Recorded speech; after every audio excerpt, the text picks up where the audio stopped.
She called the cops on me for chopping wood on my own land, swinging my grandfather's old axe. Said I looked unstable and armed. That's the kind of welcome you get in Pine Valley when you inherit a cabin and don't tear down the fence your family put up 30 years ago. Especially if you cross paths with a woman like Carolyn Finch, who believes property rights are negotiable if she doesn't like your yard. I always thought HOA horror stories were a joke. Turns out they're a lifestyle. I came up here for a reset, some peace. Maybe a little nostalgia, just me, the pines, and the sound of wind through trees. That first week was supposed to be about unpacking boxes and making coffee on the old stovetop. But instead, my new mailbox coughed up a violation letter before I'd even stocked the fridge. Fines if I didn't remove the unapproved fence. No welcome to the neighborhood, just a threat stapled to my past. The place was everything Grandpa Joe left behind, solid, homey, untouched by decades of chaos. I'd put off moving for 6 months after he passed, thinking maybe I'd wake up one day ready to trade corporate deadlines for the slow rhythm of wood smoke and silence.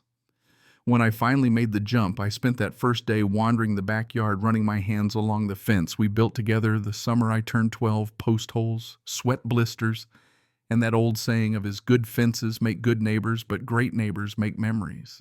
Every slat in that fence is a story. It's lemonade on the porch at sunset, talks about baseball, and the kind of patience you only learn from a man who's got more years behind him than ahead. Grandpa taught me how to use every tool in his workshop, measure twice, cut once, and always finish what you start, and somehow all those lessons got hammered into the fence. To me, it's history. To Carolyn Finch, it's non-compliance. She showed up in person on my second morning right after I'd organized the screwdrivers. Pristine white sedan, perfectly styled hair, blue blazer, the works a basket of muffins on her arm, and a smile sharp enough to cut glass.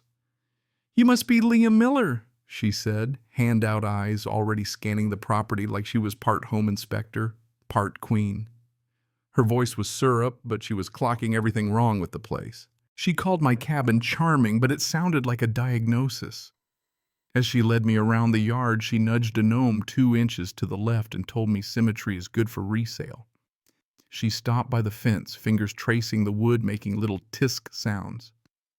"Your grandfather was a sweet man, but this isn't the 80s anymore," she told me. "We've really elevated our standards."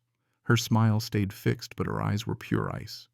"We all have to think about property values and community cohesion. I'm sure you understand." She handed me a stack of HOA bylaws, thick enough to stun a horse, and glided away in that spotless sedan.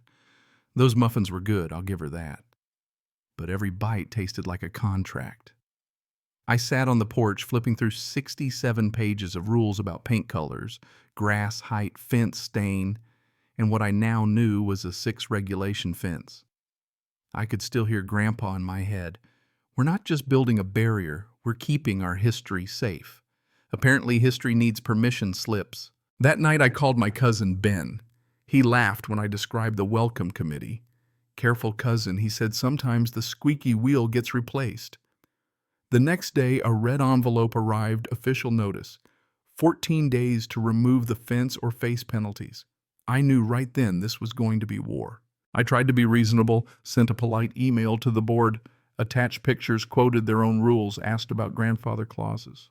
What I got back: a neighborhood-wide security alert warning of a new resident displaying concerning patterns. My next-door neighbor Sarah called to tip me off. "It doesn't say your name, but it's you, Liam." The email told everyone to watch for unusual activities. "You ever see a community turn on someone over a fence?" I have. The friendly waves vanished. At the hardware store, the guy who'd helped me pick out stain last week wouldn't even make eye contact. That night, desperate for some real advice, I called Aunt Mary my North Star. She listened, then said, "Honey, your grandfather built that fence with love. Don't let anyone shame you for keeping it standing. But you document everything. Bullies count on folks keeping quiet." That hit me. This wasn't just about pickets and property values. It was about not letting anyone erase what mattered. But man, it wore me down. I couldn't sleep, kept pacing the old cabin. My hands shook when I tried to build shelves. Each day I dreaded the mailbox. By Sunday I'd had enough. Decided to work out the frustration on the pile of unsplit logs out back, swinging Grandpa's axe, falling into the old rhythm split stack, repeat, letting sweat do the talking. I swear I hadn't felt that calm since I moved. Then I felt eyes on me. Looked up and there she was. Carolyn Finch, watching from her window phone pressed to her ear. I kept chopping, refusing to play into her paranoia. That is, until the sirens wailed up Pine Valley Drive. When the sheriff's cruiser turned into my driveway, my heart hit the dirt. I set the axe down, tried to look as harmless as a sweaty guy covered in wood chips can look. Out steps Ben. Yeah, my cousin, the cop. He grinned, waved a bag of Aunt Mary's cookies, and called out, "Liam, you the dangerous man with an axe, causing all this trouble." I laughed for the first time in weeks. Ben made a show of checking the logs and the axe. Funny how firewood gets dangerous when neighbors don't like the rhythm. He said, voice loud enough for everyone peeking from behind curtains to hear. He filled out his paperwork. Unfounded complaint, he said, looking at Carolyn's house. You know, most calls like this are about power, not safety. Ben advised Carolyn loud and clear about the seriousness of making false reports. Then he handed me cookies and left. But his visit shifted something. The next morning, the neighbor dropped off a loaf of bread and Sarah's kids drew smiley faces in chalk on my driveway. Doubt started to lose ground to respect. I decided to fight back smart. Got myself some security cameras, recorded every inch of my yard, every mailbox drop. It was like installing a backbone. I could finally breathe. And wouldn't you know, within 2 days, the cameras caught Carolyn sneaking around my property at dawn, measuring my grass, testing my workshop door, snapping photos like a PI. That video, pure gold. Ben watched it with me, jaw clenched. She's trespassing. That's enough for a restraining order, he said. He started digging public records, complaint logs, inspection reports. Turns out Carolyn had been harassing families for years. False complaints, board abuses, you name it. And the rules, page 42, section 8, any board member found abusing their position or making false reports could be removed by community vote. Jackpot. I posted a meeting notice on the community board, bright red, just like her envelopes. The whispers started. Turns out I wasn't her only victim. George Peterson, my neighbor across the street, brought over binders, 10 years worth of quietly documented harassment. Other families shared stories, fines for mailbox colors, bird feeders, even chalk drawings. By the night of the meeting, the community center was packed. Carolyn tried to frame me as the outsider stirring trouble, but when I showed the footage of her trespassing, the whole room gasped. The vote was secret, silent, heavy, with everything people had wanted to say for years. 38 out of 43 households voted to remove Carolyn from the board. She left the meeting with her head high, but her hand shaking so badly she dropped her keys. At the door, she warned us, "You've doomed this community. Don't come running to me when it all falls apart." But it didn't fall apart. It got better. The new board grandfathered in all fences like mine. They refunded my fines and personally apologized.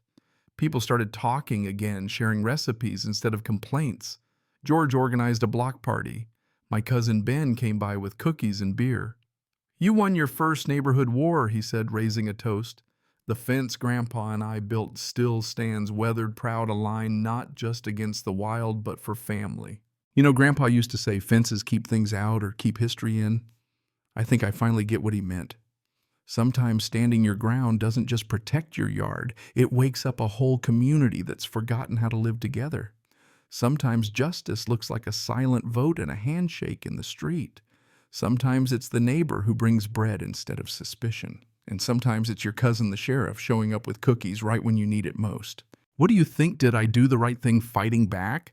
Or was I just another stubborn holdout stuck in the past? Should communities have the right to enforce these rules, or do they go too far? I really want to hear your take. Let's talk it out in the comments. Maybe your story's got its own fence that needs defending.